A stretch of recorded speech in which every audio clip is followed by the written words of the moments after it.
Assalamualaikum warahmatullahi wabarakatuh. Perkenalkan, nama saya Amelia Renata dari kelas 10 akuntansi 1. Di sini saya akan menjelaskan tentang masuknya bangsa Prancis ke Indonesia. Isi dari materi ini yaitu poin pertama tentang kapan dan bagaimana awal masuknya bangsa Prancis.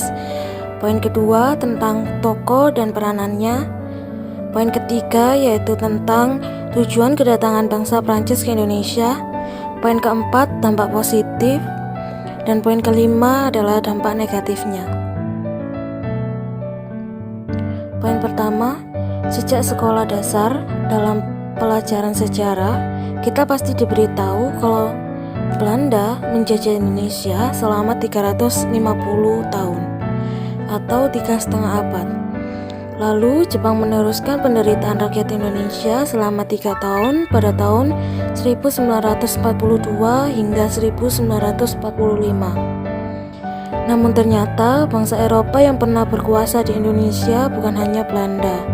Prancis termasuk dalam sejarah pernah menjajah Indonesia selama 5 tahun dari 5 Januari 1808 hingga 18 September 1811.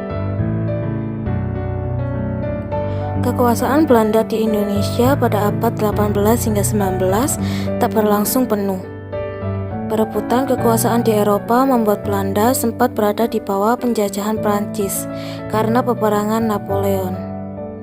Menjelang akhir abad 18, VOC mengalami kemunduran.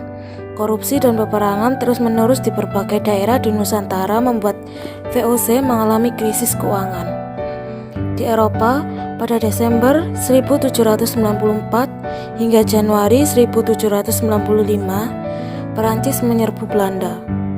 Di bawah pimpinan Napoleon Bonaparte, Perancis berhasil menguasai Belanda.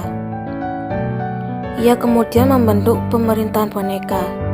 Napoleon Bonaparte mengangkat adiknya Louis Napoleon sebagai penguasa di Belanda pada tahun 1806. Kemudian pada 1808 Louis mengirim Marsekal Herman Willem Daendels ke Batavia selama 3 tahun, yakni dari 1808 hingga 1811. Daendels menjadi gubernur jenderal Hindia Belanda. Di masa kepemimpinan Daendels, rakyat dan penguasa-penguasa setempat diperlakukan dengan sewenang-wenang. Para raja di Jawa dipaksa mengabdi kepada Belanda.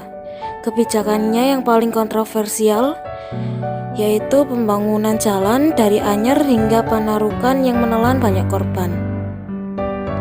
Pada masa pemerintahan Daendels, pemerintah kolonial menjual tanah-tanah milik gubernemen atau pemerintah kepada pihak partikelir atau pihak swasta.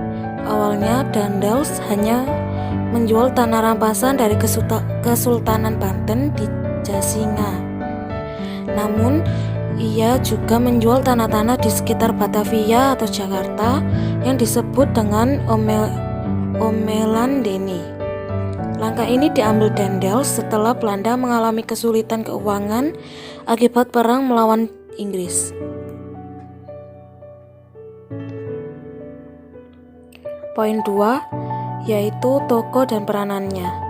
Yang pertama adalah Herman Willem Daendels, menjabat sebagai gubernur jenderal Hindia Timur di Jawa. Yang kedua adalah Napoleon Bonaparte, seorang pemimpin militer dan politik Prancis yang menjadi terkenal saat Perang Revolusioner.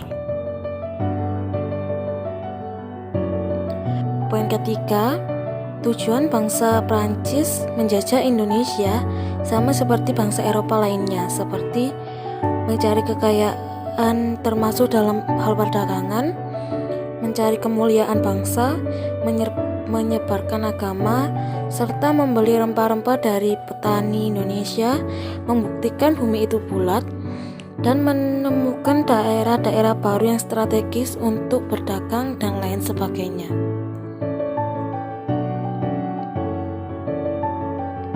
Poin keempat, dampak positif.